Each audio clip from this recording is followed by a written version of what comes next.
Nous voulons des postes, comme Saoul voulait l'élévation, voulait un trône. Quand je parle du poste, tu vois peut-être le poste de bourgmestre. Pour moi, le poste, c'est juste une place que Dieu te donne.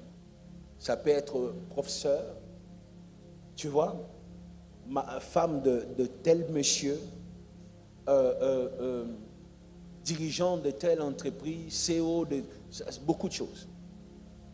Si le jour où Saoul accède au trône, c'est aussi le jour où il prophétise, Dieu voulait nous dire à nous tous qu'il existe de places, des postes, des chaises qui sont très liées au spirituel. C'est-à-dire, s'il n'y a pas une spiritualité, tu ne peux pas t'asseoir là. Et même si, par corruption, tu t'assois là, tu ne vas pas rester longtemps. C'est pour cette raison que le jour où Saoul devient roi, c'est le même jour où il prophétise. La prophétie là, c'était pour dire il a changé de dimension spirituelle. Il n'est plus le même. C'est-à-dire pour ce poste, il faut changer de dimension spirituelle. Tu me comprends? Plusieurs veulent des postes, mais ne veulent pas changer de dimension spirituelle.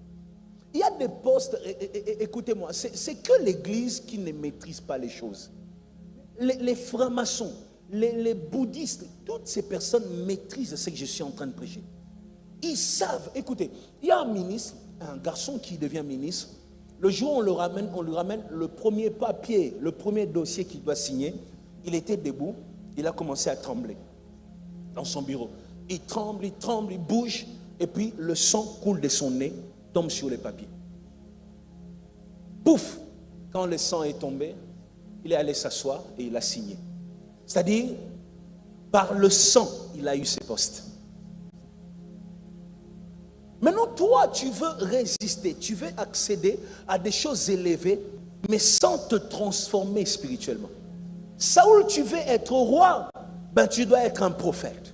Tu veux être roi, il faut que ton niveau spirituel change. Tu veux être roi, il faut que tu accèdes à ce qui est caché, au mystère.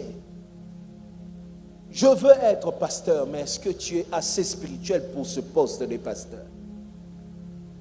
Je veux être dirigeant. Je rencontre, écoutez, à l'église, si tu t'aimais entendre des choses. Moi, j'entends des frères ici qui viennent ici. Pasteur, moi, Dieu m'a dit.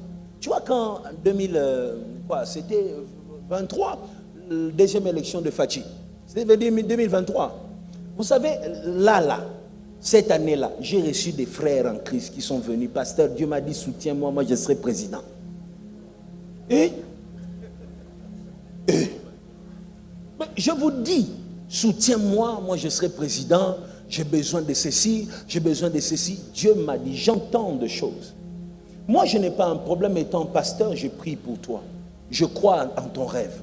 Mais le problème, c'est que tu n'es pas capable de payer le prix pour ça. Est-ce que vous savez qu'il existe même de mariage, si tu n'es pas spirituel, ça ne marchera pas? Parce que la famille où tu entres là, c'est une famille liée à une spiritualité. Donc tu ne peux pas entrer là-bas, soit ça sera un mariage où tu es humilié tout le temps. Soit un jour tu vas partir. Parce que pour rester dans cette relation-là, il faut une dose de spiritualité. Et il y a plus de spiritualité que d'intelligence dans certains postes que vous voyez.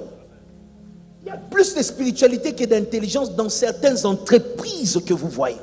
Il y a plus de spiritualité que de talents. Dans certaines carrières, moi là, j'ai quelle voix? Vous tous là, vous savez chanter mieux que moi. Mais la différence entre moi et vous, je ne vous dénigre pas. Mais j'ai travaillé ma spiritualité. Au point que quand je me lève, je chante, il y a quelqu'un qui reçoit une paix qu'il n'a jamais reçue. Et s'attache à ma musique. Donc dans ma carrière, il y a plus de spiritualité que de talent. Vous voyez, ça fait que même parfois quand j'écris une chanson, un moment ça m'arrive. Si tu assistes là où j'écris une chanson, tu vas t'ennuyer. Boring, comme on dit en anglais. Parce que je coupe des papiers comme ça, je jette. Jusqu'à vers 2 heures du matin, tu verras un ange vient me souffler une mélodie. Donc, c'est-à-dire, ma carrière, il y a eu plus de spiritualité que de talent.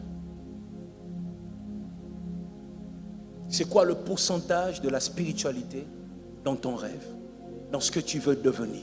Je pensais que c'était juste en Afrique où les joueurs étaient dans des bisimba-simba. Mais lorsque j'ai suivi l'affaire Pogba, Pogba, il est allé chez un féticheur pour ensorceler Mbappé. J'ai dit, Ezaka, vite à terre.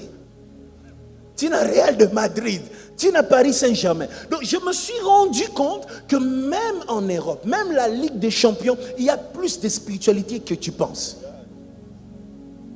Maintenant, toi, tu veux devenir, tu as un rêve, tu veux être, je veux être. Dieu m'avait dit, j'accepte, je crois, nous allons prier avec toi.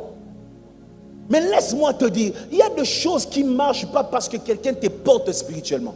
Il y a des choses qui marchent que quand toi-même, tu te prends en charge spirituellement. Est-ce que tu m'entends?